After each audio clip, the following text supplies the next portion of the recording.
I've had some people stealing cattle before. I didn't misunderstand them, and You caught people stealing cattle? Mm-hmm.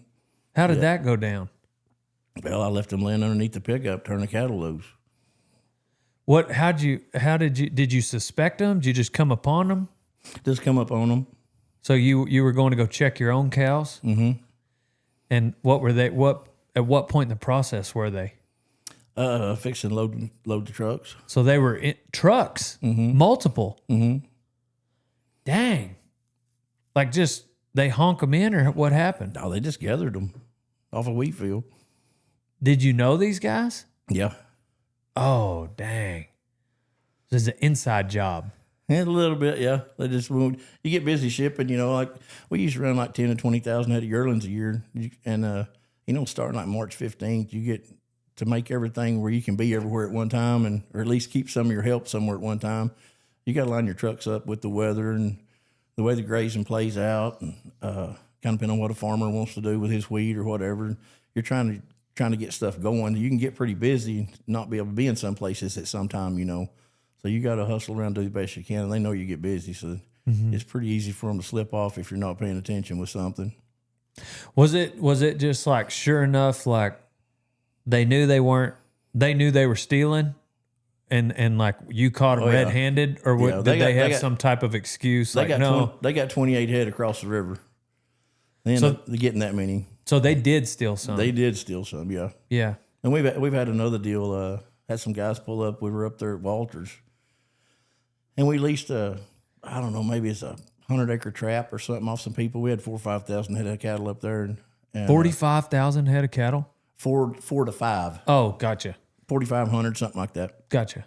Anyway, we try to ship like 6 loads a day, and cattle's pretty big. They's weighing 8, So, I mean, hell, we just gather there's a lot of hot wires and stuff up there and no pens. Mm-hmm. But this one guy, he had about 100 acres there, 160 acres something, kind of coastal, and had a good set of pens.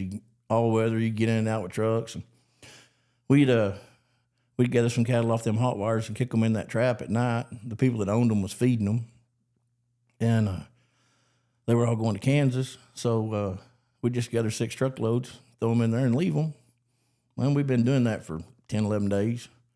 And when we'd ship them the next morning and then go gather 6 more loads and put in there.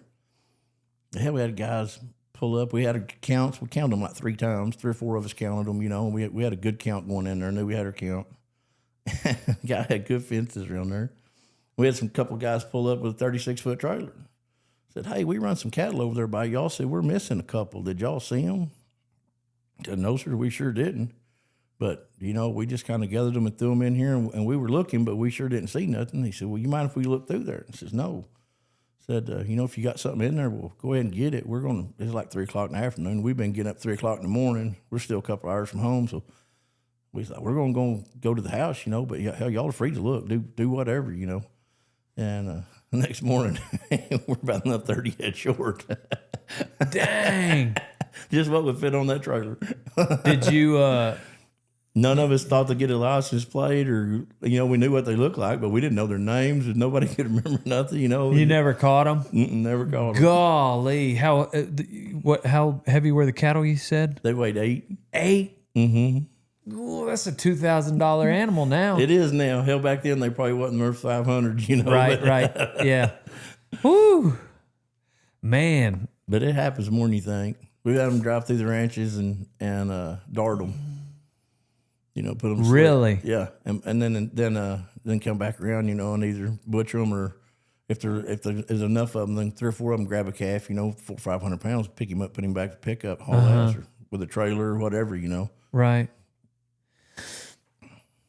I just didn't. So I've heard of that. I spent better part of a decade down in East Texas. Went to school and ran around down there and ran a little place for company, but and I'd run into guys that had experienced it, because in East Texas, like, you can walk 14 feet and be completely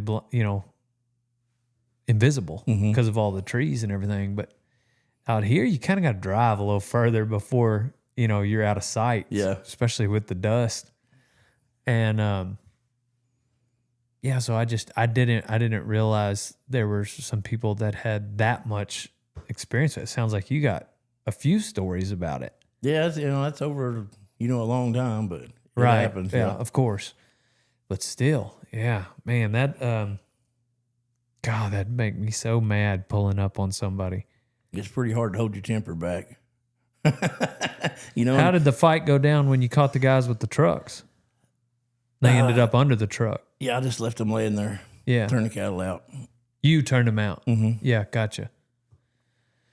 So it had a truck pulled off. You said they got away with some over the river, or was that the 36 footers? Yeah, I found out later. No, I don't know where the 36 footers went. We knew they were just gone. But the guys that were under the trucks, they got one trailer out of there. Yeah, they did get a trailer out. Golly, yeah, that is some shifty business.